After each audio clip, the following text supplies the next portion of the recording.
नमस्कार, मेरा नाम शशांक है और आप देख रहे हैं जनता वॉइस टाइम न्यूज। बिहार के ब्रह्मपुर विधानसभा सीट से सबसे बड़ी खबर आ रही है। जन सुराज पार्टी के अध्यक्ष प्रशांत किशोर ने हुलास पांडे के बारे में क्या कहा, आइए सुनते हैं उनके माध्यम से। अक्सर लोकसभा क्षेत्र के ब्रह्मपुर में लोजपा के एक बहुत बड़े बाहुबली नेता हुलास पांडे जी चुनाव लड़ रहे हैं। जरा सुनिए ये लोग कैसा कैसा राजनीति करते हैं। बिहार में स्वच्छता की बात कर रहे हैं। एनडीए का उम्मीदवार कौन है? लोजपा के हुलास पांडे। उनकी छवि क्या है वो आप हमसे बेहतर जानते हैं। वहां से ये जन सुराज के प्रत्याशी हैं डॉक्टर सत्य प्रकाश तिवारी। देख लीजिए, नामांकन वापस लेने की अंतिम तारीख था।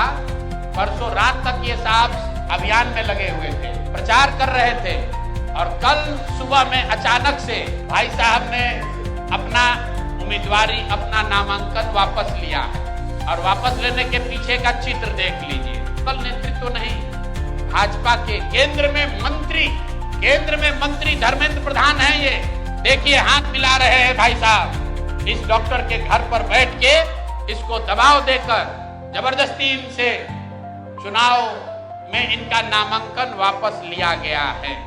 मेरे भाई, लोजपा के एक बाहुबली नेता को बचाने के लिए, वहां के एक जनसुराज के सभ्य डॉक्टर के उम्मीदवारी को खत्म कराने के लिए आप इतनी ताकत लगा रहे हैं, तो पूरा बिहार को ये देखने, जानने, समझने की जरूरत है कि जनसुराज के लोग भाग रहे हैं कि यहाँ खुलेआम गुंडागर्दी की जा रही है, लोकतंत्र की हत्या की जा रही है।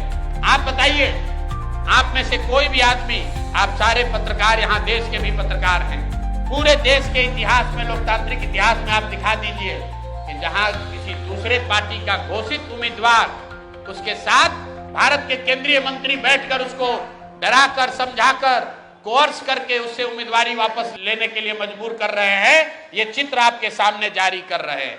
ऐसी गलती इन्होंने सूरत में की थी लोकसभा चुनाव में। आपको याद होगा जब ये लोग 400 पार का नारा दिए थे तो सूरत में सारे दलों के प्रत्याशियों का नामांकन वापस ले लिया गया था।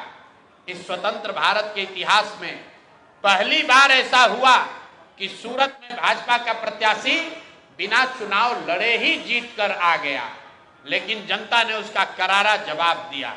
जो 400 सीट का दावा कर रहे थे उनको 240 पर निपटा दिया। तो बिहार की जनता को आपके माध्यम से बताना चाहते हैं कि एक सरेआम लोकतंत्र की धज्जी उड़ाई जा रही है, सरेआम उम्मीदवारों को धमकी दी जा रही है, उनको घरों में बंद किया जा रहा है और बंद करने वाले लोग कोई स्थानीय नेता नहीं है, गुंडा बदमाश मवाली नहीं है। यहाँ के भारत के दूसरे मंत्री धर्मेंद्र प्रधान बैठकर देखिए चाय नाश्ता कर रहे हैं। और डॉक्टर साहब बताइए, कोई एक डॉक्टर हिम्मत करके बिहार की व्यवस्था को सुधारने के लिए खड़ा हुआ है, आप उसका हौसला अफजाई नहीं कर रहे हैं, आप उसका विरोध कर रहे हैं। यहाँ तक तो ठीक है, लेकिन आप उसके घर पर बैठ के उस पर राजनीतिक, आर्थिक, सामाजिक दबाव बना रहे हैं, उसको धमका रहे हैं। ये कहाँ तक ठीक है? ये